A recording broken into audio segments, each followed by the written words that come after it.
अहमदाबाद के चंदोला तालाब इलाके में आज अतिक्रमण हटाने का दूसरा चरण शुरू। करीब 2.5 लाख वर्ग मीटर क्षेत्र से हटाए जा रहे हैं अवैध निर्माण। प्रशासन ने एसआरपी की 25 कंपनियां और 3000 पुलिस के जवान तैनात किए हैं। 75 बुलडोजर 150 डंपर की मदद से तोड़े गए अवैध निर्माण। चंदोला क्षेत्र से अतिक्रमण हटाने की ड्रोन तस्वीर भी सामने आई। एक साथ कई बुलडोजर डेमोलेशन ड्राइव में लगे। प्रशासन ने इससे पहले 29 और 30 अप्रैल को चलाया था डेमोलेशन ड्राइव। 3000 से ज्यादा मकान को गिराकर करीब 1.5 लाख वर्ग मीटर क्षेत्र को खाली करवाया गया था। यूपी के संभल में शहर के सौंदर्यीकरण के लिए प्रशासन ने चलाया डेमोलेशन ड्राइव। चौराहों पर लगाई जाएगी संभल से जुड़ी महान हस्तियों की प्रतिमाएं।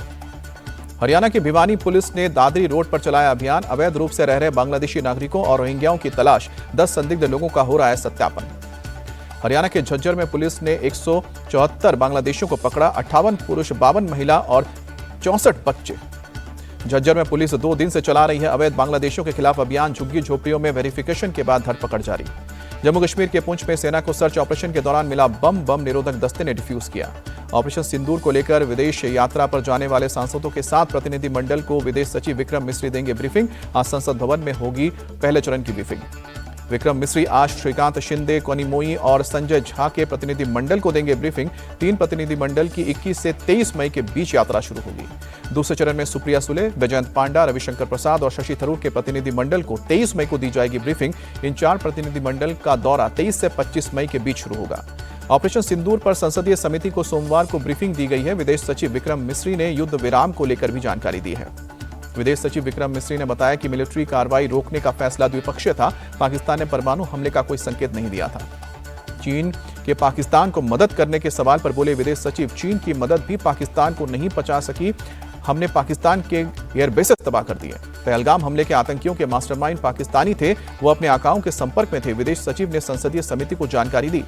संसदीय समिति की बैठक में विदेश मंत्री के बयान का मुद्दा उठा। विदेश सचिव विक्रम मिस्री बोले, एस जयशंकर के बयान को अलग तरीके से पेश किया जा रहा है।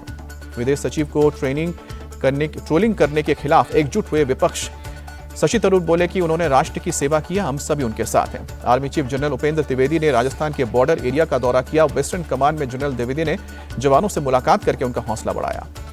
आर्मी चीफ ने कोनार्क कोर के अग्रिम मोर्चे जैसलमेर के लौंगेवाला पोस्ट का दौरा किया। पाकिस्तानी हमले की साजिश को नाकाम करने वाले जवानों से मुलाकात की, तैयारियों का जायजा लिया।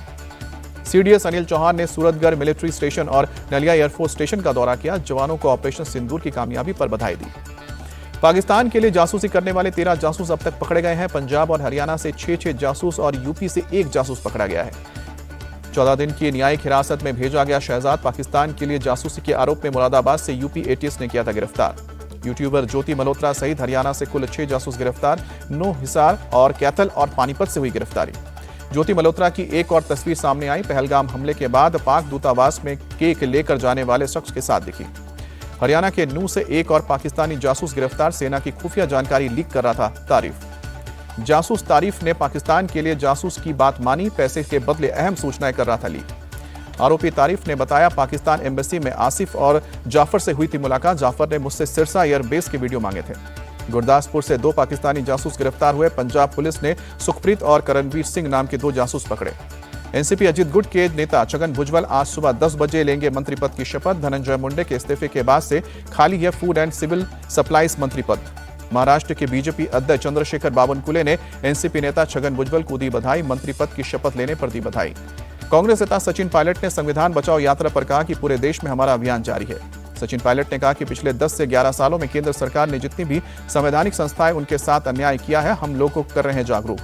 दिल्ली के ख्याला में स्मिथ सिंह के नाम के एक युवक की चाकू गोदकर हत्या। सीसीटीवी में कैद हुई वारदात। कन्नौज के कृष्णा हॉस्पिटल में एक लड़की की मौत के बाद परिवार वालों ने हंगामा किया। अस्पताल पर लगाया गलत इंजेक्शन देने का आरोप। कन्नौज डीएम के निर्देश पर पुलिस ने कृष्णा हॉस्पिटल को किया सीज। अस्पताल के संचालक और डॉक्टर के खिलाफ केस दर्ज। भोपाल के न्यू मार्केट में एक गारमेंट स्टोर में लगी आग। बड़े पैमाने पर हुआ नुकसान। दमकल की टीम ने पाया काबू। गुवाहाटी शहर के कई हिस्सों में सुबह से बारिश होने से मौसम हुआ सुहाना। उज्जैन में बीती रात हुई तेज बारिश, लोगों को गर्मी से राहत मिली। चमोली के पीपलकोटी टंगनी इलाके में मूसलाधार बारिश से बरसाती नाले उफान पर। पीपलकोटी में 4 गाड़ियां मलबे में फंसी, बाद में बाहर निकाला गया। रूस ने यूक्रेन के साथ युद्धबंदी और शांति बहाली की दिशा में काम करने पर सहमति जताई। राष्ट्रपति ट्रंप के साथ फोन पर बात करने के बाद राष्ट्रपति पुतिन ने ऐलान किया।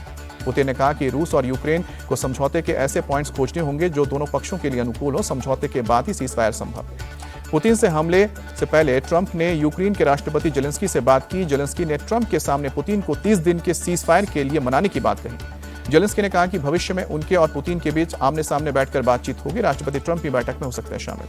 पुतिन और जेलेंस्की के साथ बातचीत के बाद राष्ट्रपति ट्रंप ने कहा कि बातचीत से इस मामले में कुछ प्रगति हुई है। उम्मीद है कि हम कुछ कर पाएंगे। आईपीएल में आज चेन्नई सुपर किंग्स और राजस्थान रॉयल्स की टक्कर। दिल्ली के अरुण जेटली स्टेडियम में होगी भिड़ंत। शाम को 7:30 बजे होगा मुकाबला। लखनऊ सुपर जायंट्स की टीम आईपीएल के प्लेऑफ रेस से बाहर हुई। सनराइजर्स हैदराबाद ने 6 विकेट से हराया।